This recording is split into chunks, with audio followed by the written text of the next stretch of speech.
منهم لفريقا يلوون ألسنتهم بالكتاب لتحسبوه من الكتاب وما هو من الكتاب ويقولون هو من عند الله وما هو من عند الله ويقولون على الله الكذب وهم يعلمون.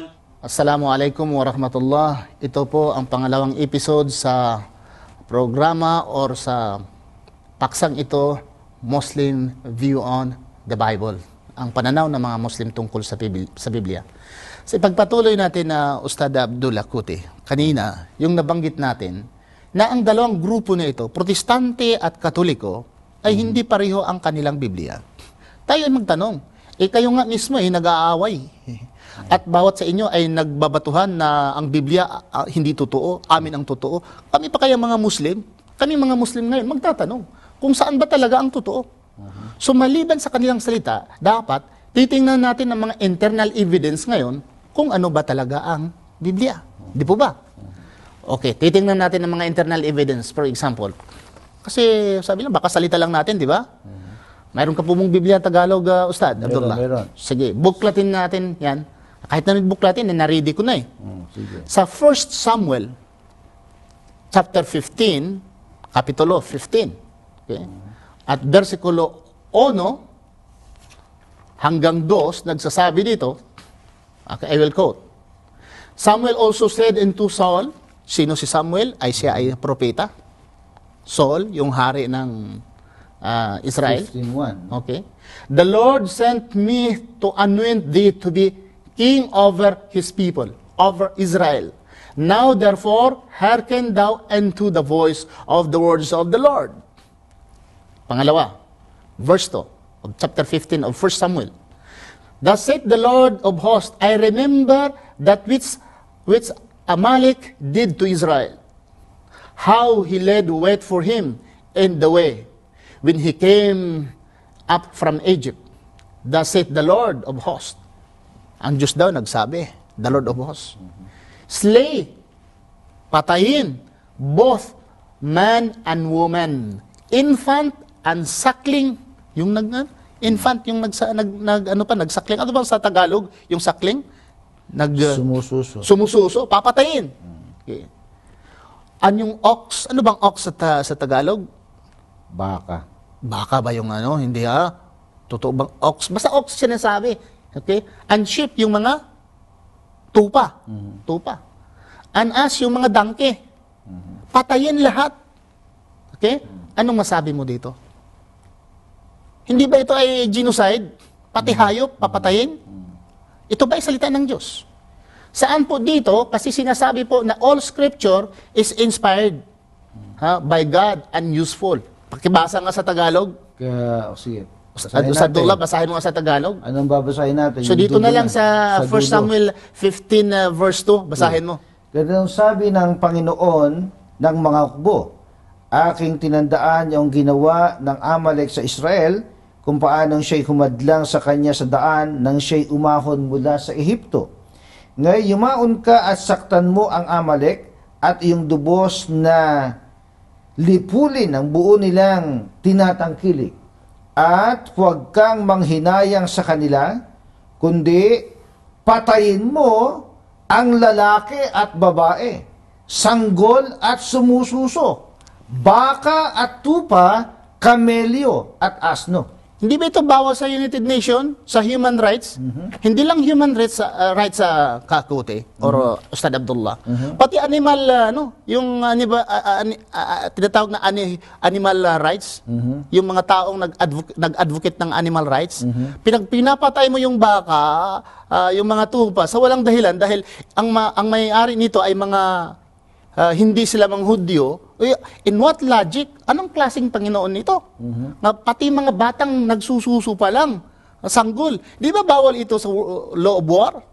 Kahit sa Islam, bawal ito. Bawal ito sa Islam na kahit bata ay papatayin. Hayop, patayin. At salita ba ng Diyos, sabi nila, it's teaching for the truth. Sabi nila, kung babasahin natin sa 2 Timothy 3:16, na ang salita ng Diyos, ito ay nagtuturo ng katotohanan, rebuking error, ibig rebuking error meaning kinukorekta niya ang mga mali, correcting faults, very clear. and giving instruction for right living. Ito ba? Pag patayin mo yung pati kambing, buti kung katayin nila, kakainin. Buti nakakatayo. Okay. Sabi nga, right living eh. No, tingnan mo Kaya- naman natin. Tingnan naman natin dito sa iba namang kapitulo. Sige. Tingnan natin. Numbers, makibasa nga sa Numbers 31 verse 17 and 18. Ayon ito sa International Version sa English. Tingnan natin sa Tagalog kung Sa ano. Numbers 31 verse 17, 31, 18.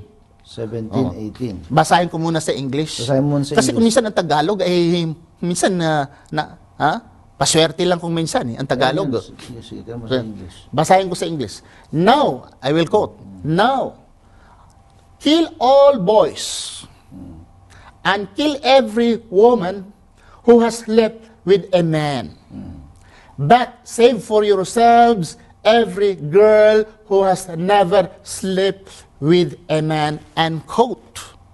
Yun. Imagine, bakibasa nga sa Tagalog. Baka Ngayon sabihin nila, na ay patayin ninyo ang lahat ng mga batang lalaki at patayin ninyo ang bawat babae na nasipingan ng lalaki. Kakute, magtanong nga ako sa'yo. Paano mo makilala ngayon? Ha? Imagine, pag hindi ka naberhen, ayon sa Biblia, ito ang turo nila sa Biblia. Yeah. Di ba ang New Testament nagsasabi, inspired by God, teaching for the truth. So ito ang katotohanan, na pag hindi ka pala virgin, pagkaaway ka, pag hindi ka virgin, ay patayin ka. Ang tanong sa kapanahonan nila, kapanahonan ni Moses, paano malalaman virgin o hindi? Ayan, yan ang sila makakasagot niyan. Paano nila nalamang virgin o hindi? Palagay mo, ito, Hindi natin pwedeng haluan ng palagay yan eh. makatao ba? Maakusahan tayo. Hindi ito lang naman ay isa-isahin natin na kill all boys. Ayan. Ang mga batang, ibig sabihin mga batang lalaki, patayin sila lahat. Ito ang Biblia nag-utos ng ganon.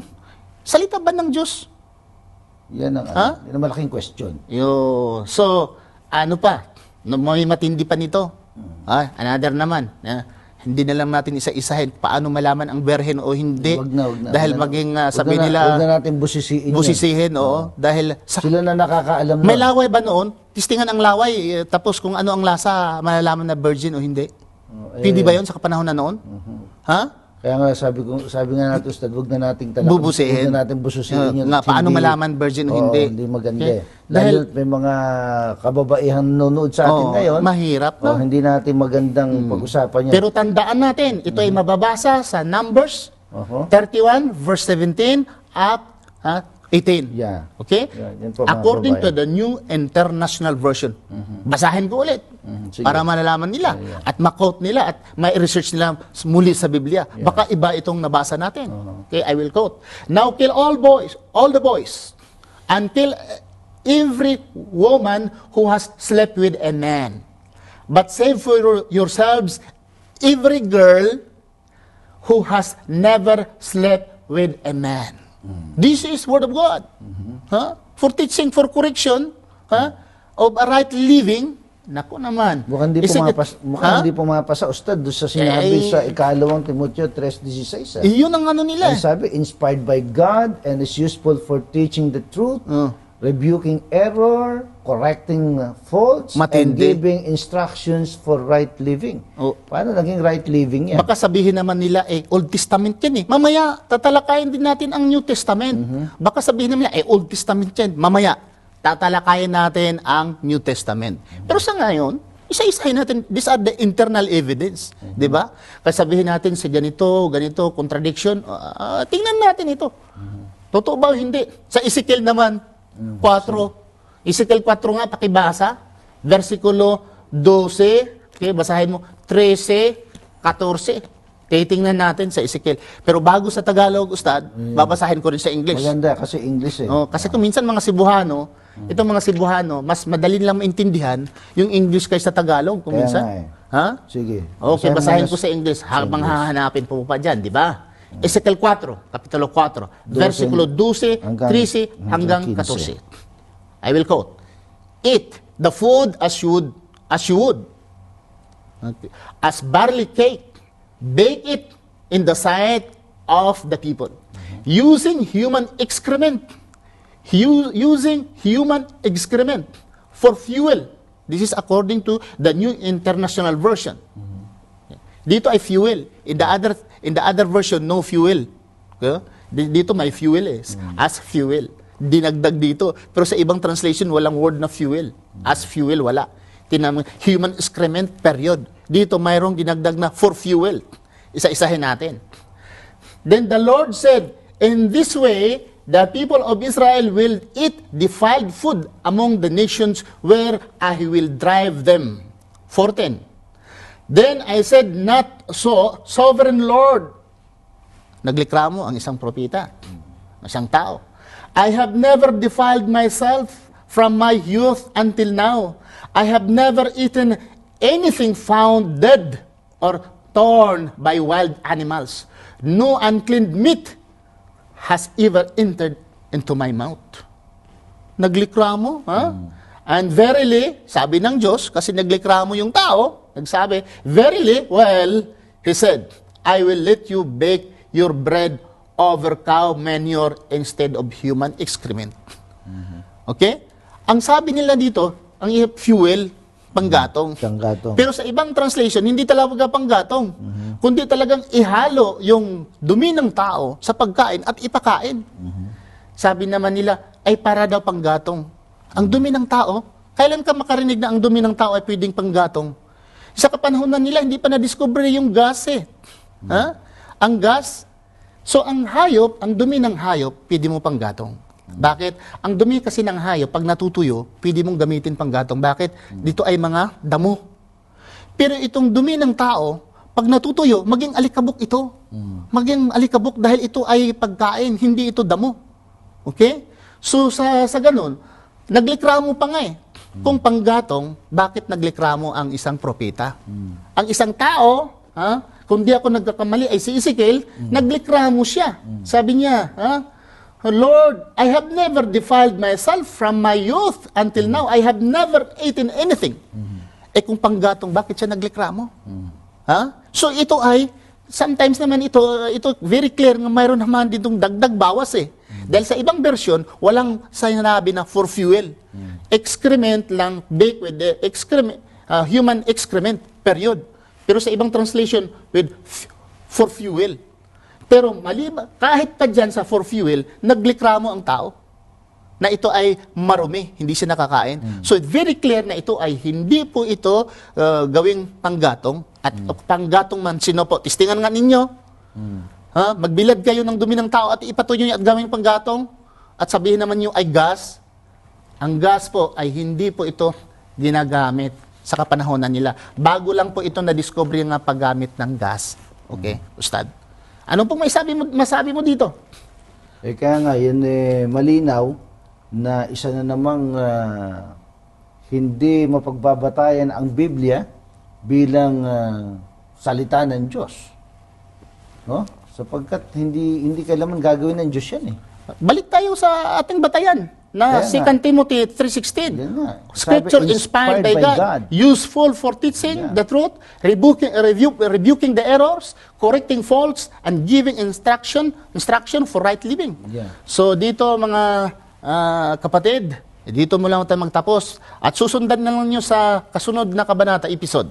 At amin pong tatalakayin, iisa-isahin po namin ang katotohanan kung ano po ang Biblia at ang pananaw ng mga Muslim. Assalamualaikum warahmatullahi ta'ala wabarakatuh.